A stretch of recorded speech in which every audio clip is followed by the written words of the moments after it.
Para mi opinión, a mí me parece que los venezolanos, por lo menos hasta ahora, somos de los pocos países o uno de los pocos que su nacionalidad siempre puede ver un legado de algún otro venezolano en otro país que no sea precisamente Venezuela, desde luego. Y no es tan solo hablar de Simón Bolívar, y no es tan solo hablar de nuestro continente Iberoamérica, es también hablar de Europa. Y desde luego que cuando uno habla de un venezolano, de un venezolano por el que uno pueda sentirse orgulloso, para los que sepan historia, desde luego que pensarán en el generalísimo Francisco de Miranda, quien pues desde luego pues fue oficial español y participó en la Revolución Norteamericana e incluso también tuvo varios cargos militares en muchos de los imperios de esa época, del comienzo del siglo antepasado. Pero también, bueno, si vemos en el caso de Francia, cómo participó como militar, como mariscal de las tropas francesas y después de la batalla de Valmy terminaría siendo ascendido a general. Y es tanto el orgullo que genera el general Francisco de Miranda, que incluso el Arco del Triunfo, un sitio que es totalmente orgullo francés, donde están inscritos todos los soldados franceses, bueno, los venezolanos también tenemos parte allí, porque allí precisamente está escrito e inmortalizado el nombre o el apellido de nuestro general Francisco de Miranda.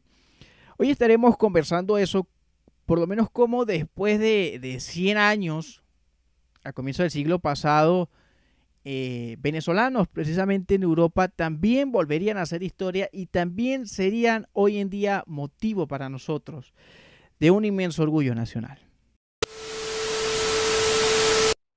Caracoles, despiértense. Por eso que este programa se llama Venezuela Despierta. Venezuela, despierta tu realidad.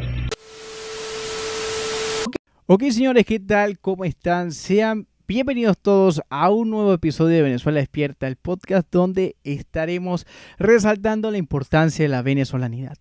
Para las personas que no me conozcan, mi nombre es Kevin Esteban y te estaré acompañando a lo largo de este episodio.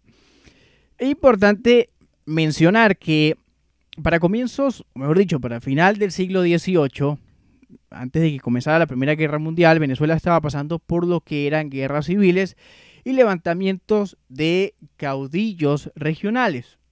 Venezuela va a vivir la etapa política llamada como la hegemonía andina, especialmente encabezada por el general Cipriano Castro, la dictadura de Cipriano Castro. Y para hablar de andinos podríamos hablar del capitán José de Jesús Sánchez Carrero, el cual nacerá el 9 de noviembre de 1879 en un pueblito de Guarape, estado Mérida. Él vivirá toda su niñez y adolescencia en lo que son los Andes venezolanos, especialmente en Pregonero, en el estado Táchira. Siempre sentirá desde pequeño ese anhelo por aprender lo que es las ciencias militares, lo que es el arte de la guerra. Tanto así que a solo 22 años de edad estará viajando a Caracas en condición de edecán, general Juan Vicente Gómez, para aplacar lo que sería la revolución liberal, en este caso encabezada por el señor Manuel Antonio Matos. Permaneciendo en lo que ese entonces era el Ejército Nacional, decidirá por cuestiones de trabajo vivir a lo que sería la isla de Margarita. En 1907, donde el año siguiente será entonces padre de su hijo, su único hijo que también llevará su nombre. Después de esto viajará a Suiza, en este caso a tratarse un problema de salud. Sin embargo, no dejará de aprender y de querer desarrollar esa destreza militar estando allá. De tal manera que estando allí explotará lo que es la Primera Guerra Mundial y de esta manera entonces se irá a lo que es Ginebra y allí llegará a la Embajada de Francia, donde colocará a servicio lo que son sus aprendizajes, o mejor dicho, sus destrezas militares, para entonces entrar a lo que sería el ejército francés. Se menciona que tuvo un fuerte desenvolvimiento o un desenvolvimiento bastante valioso en lo que fue la Legión extranjera en Francia, a tal punto que tuvo condecoraciones, tuvo la Legión de Honor y la Cruz de Guerra, a tal punto que también lograría el rango de capitán, que hasta ahora era el único rango o el rango más alto al cual podría llegar un extranjero en el ejército francés. Así que de esta manera pues estaría el 15 de septiembre de 1818, estaría en lo que se llama la colina de la Faux, en lo que fue la batalla de Aragone, frente a lo que es la ametralladora, en este caso siendo capitán, enfrentando lo que sería una arremetida alemana. Se menciona que allí, estando allí, recibiría un proyectil de los enemigos, en este caso que le va a generar una herida bastante grave. Sin embargo, también se menciona que tuvo una resistencia a retirarse de su ocupación. Y aquí pues se abren dos escenarios que mencionan los historiadores, pues que no está muy claro. Uno es que hacia la arremetida alemana pues haya muerto en brazos de un alemán. Otro menciona pues que a la retirada de los franceses haya fallecido en una clínica francesa. Sin embargo, pues el gobierno venezolano en ese entonces, por el general Juan Vicente Gómez, al enterarse de esto, enviará una comisión encabezada por el general Eleazar López Contreras, el cual le va a rendir un tributo donde aún se encuentra hoy sepultado el señor José de Jesús Sánchez Carrero, en este caso en el cementerio francés militar Amblemy. Y también incluso su nombre ha sido inmortalizado, inscrito en lo que sería el monumento El Osario de Dobamón. Allí se encuentra entonces el nombre de merideño José de Jesús Sánchez. Si desde luego tienes la oportunidad de acercarte por ahí y apreciarlo, sería excelente. La otra persona que también podremos hablar de su actuación en la Primera Guerra Mundial es del señor Carlos Otto Meyer Baldó, quien nacería el 21 de abril de 1895 en la ciudad de Maracaibo, en el estado Zulia. Su madre va a ser una tachirense y su padre un alemán dedicado totalmente al comercio del café en Venezuela. Estos en 1899 decidirán radicarse en Caracas. En este caso, pues la familia era un número de 9 hijos, donde Carlos Otto ocupaba el número 5 en este hogar. Sin embargo, después en 1908 decidirá mudarse entonces a Hamburgo, donde Carlos Meyer terminará lo que son sus estudios académicos y pues explotando lo que es la Primera Guerra Mundial, decidirá entonces alistarse lo que sería el ejército alemán. De tal manera que aquí entrará como cabo, pero tendrá un fuerte desenvolvimiento que será inmediatamente ascendido al cargo de teniente, en este caso en el regimiento de caballería de dragones. Posteriormente a esto va a entrar a lo que sería la escuela de aviación alemana, donde conocerá todas las destrezas de un piloto y se graduará desde luego en 1817. En el mismo año entrará entonces a la Escuela Aérea de Artillería y es precisamente en ese año donde pertenecerá a lo que es el Escuadrón de Caza número 11, o mejor conocido el Escuadrón Escogido. ¿Y escogido por qué? Bueno, porque este escuadrón era el que va a ser conocido mucho más adelante, incluso hasta hoy, va a ser Circo Volador Richthofen. ¿Quién será Richthofen? El capitán Wildren von Richthofen es el as de ases, un importante y destacado piloto, respetado desde luego por sus compatriotas y también por sus rivales. Va a tener un fuerte desenvolvimiento en la Primera Guerra Mundial y desde luego pues va a ser también conocido como el Barón Rojo. De tal manera que este zuliano va a desenvolverse en las actividades, en este caso defendiendo en la parte defensiva del Circo Volante de Richthofen. Aquí va a tener un desenvolvimiento también bastante importante el maracucho. En este caso logrará las condecoraciones como la Copa de Honor, la Cruz de Hierro y la Cruz Han Asiática. De tal manera también llegará al grado de teniente. En este caso va a tener unos buenos números en el caso de batalla, derribando 2 aviones británicos y 2 aviones franceses, donde es precisamente creo que derrumbando el avión británico donde va a conseguir el título entonces o el rango de as. Y después de esto, por cierto, hay una anécdota que casi me olvidaba. Es importante saber que las hermanas le bordaron a Carlos Meyer una cinta con el color de la bandera venezolana. Y en este caso, desde que lo recibió Carlos Meyer, se lo colocaría y formaría parte de su uniforme, casi como un amuleto de la suerte, para llevar a cabo entonces lo que fue su enfrentamiento y lo que fue su desenvolvimiento en la Primera Guerra Mundial, en este caso en la aviación alemana. Sin embargo, después Carlos Meyer va a ser designado a ser instructor de la Escuela del Escuadrón de Pilotos Cazadores. Después de haber acabado esto, Carlos Meyer tendrá que devolverse a su país natal debido a que su padre fallece y tendrá entonces que encabezar él los negocios de la familia. Y va a durar así un buen tiempo. Sin embargo, después va a intentar que se le reconozca en Venezuela lo que fue pues sus rangos militares en Alemania. Y para esto hablará con el señor Florencio Gómez Núñez, que en 1920 ya había inaugurado lo que era el Cuerpo Aéreo Venezolano. De tal manera que Florencio Gómez, que era hijo del general Juan Vicente Gómez, que en ese entonces pues era presidente de Venezuela, decide conversar con este y pues desde luego al saber las hazañas de Carlos Meyer en Alemania, decidirá entonces reconocer el cargo de teniente y en este caso colocarlo como subinspector del grupo aéreo.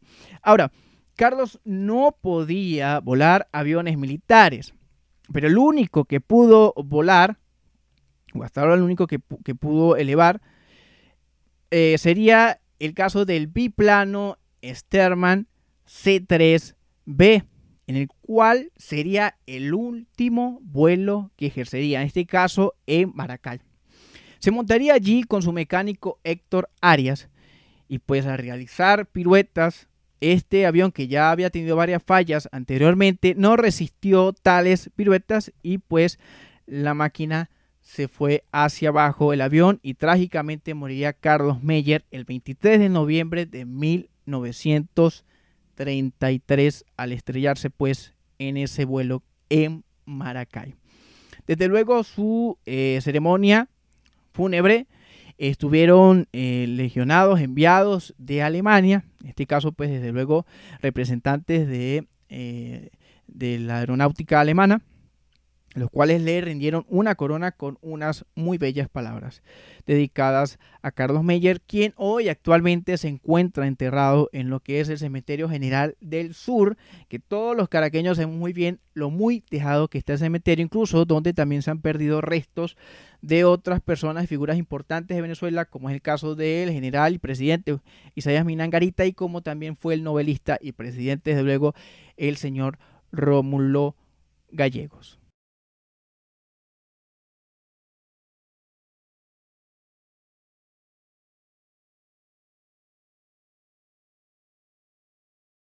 Y desde luego que no podría terminar este episodio sin antes hablar de uno de los venezolanos más destacados del siglo XX. Desde luego que estoy hablando del tachirense Rafael de Nogales Méndez, este que nació en San Cristóbal el 14 de diciembre de 1879. Fíjense, este gocho se encontraba en París precisamente cuando estalla la Gran Guerra, así que decide ofrecer de sus servicios militares al ejército francés, el cual lo condiciona a que renuncie a su nacionalidad venezolana y en cambio a esta adquiera la francesa. Desde luego que para Rafael de Nogales esto no le parece justo y decide entonces desistir de esa oferta. Sin embargo, mucho más adelante lograría tomar contacto con unos políticos importantes del Imperio Turco. Así que esto lo trasladarían en 1915 para que se contacte entonces con el jefe de la misión alemana y con el jefe de Estado Mayor turco. Deciden ofrecerle el cargo de oficial y de esta manera lo enviarán entonces a lo que es el frente ruso en el Cáucaso. Allí pues tendrá que enfrentarse entonces con los eslavitas y con los armenios. Es tanto la buena labor o el desenvolvimiento que va a tener Rafael de Nogales Méndez, incluso va a ser protagonista de varias condecoraciones, por lo menos la Cruz de Hierro, en manos del mismo Kaiser Guillermo II, también de lo que sería el sable de Mejichovó. creo que así se pronuncia, Sable de Mejishebo y la Estrella de Meshedieh. Incluso va a ser allí también donde se ascienda a general. De tal manera pues que Rafael de Nogales Méndez estará en varios frentes, incluso estuvo en el famoso y triste sitio Benz, donde pudo ser testigo presencial de lo que sería la masacre o el genocidio de los turcos hacia los armenios. Incluso también va a tener la oportunidad de poder documentarlo en una de sus libros. En el caso se considera también como un estilo de bestseller, donde él expone esas memorias y aventuras. Rafael de Nogales Méndez también pudo estar en el frente de Mesopotamia, también estuvo en el frente de Palestina y Gaza, y además de esto también se le va a dar la tarea de que ocupe o recupere Sinaí en Egipto, el cual estaba bajo dominio inglés. Va a parecer un poco difícil para el general venezolano, sin embargo va a salir con éxito. Van a tomar Sinaí en Egipto y además de esto también dinamitará los pozos Biré. Incluso llegará a tomar la puerta de Egipto y también nombrarse jefe militar de Estado. Desde luego, después de lograr esto, le van a ordenar que regrese a Constantinopla. Pues como ya sabemos, la influencia alemana empieza a mermar un poco mediante, en este caso en Constantinopla, en frente de lo que serán las arremetidas de los ingleses. Y pues a Rafael de Nogales Méndez no le esperará otra suerte que ser un prisionero de guerra. Sin embargo, como sabemos que es su historia, bastante, no aventurera porque odiaba más bien ser aventurero, pero sí una historia bastante, una historia que parece más bien sacada de un guión de película. Bueno, Rafael de Nogales Méndez, siendo prisionero de guerra, ya era conocido por los ingleses, incluso estos lo invitan a cenar y le hacen un salvoconducto. Y de esta manera así termina su etapa el gocho Rafael de Nogales Méndez en lo que sería la Gran Guerra, o también conocido como la Primera Guerra Mundial. Y desde luego pues Rafael de Nogales Méndez moriría en Panamá cumpliendo la labor de haciendo inspecciones en lo que era en ese entonces, si no me equivoco, por el gobierno general Eleazar López Contreras, pues que desde luego no confiaba en Rafael de Nogales Méndez, ya que éste había participado en lo que habría sido la Revolución Libertadora en contra del régimen de Cipriano Castro, incluso invadiendo Venezuela a través de la Guajira colombiana en un navío en el cual se había embarcado y fue gravemente herido. Así que bueno, señores, este ha sido todo mi episodio 13. Si te gustó, pues, ¿qué esperas? Dale like. Si eres venezolano, también dale like. Y desde luego que la invitación queda totalmente abierta para que te suscribas a este canal y también para que nos sigas en las redes sociales, tanto como es en Facebook y en Instagram, las cuales te dejaré en el primer comentario, en el comentario fijado. Así que bueno, no me queda más nada que desearte una excelente semana, que la pases excelente. Nos vemos en otro episodio. Chao, chao.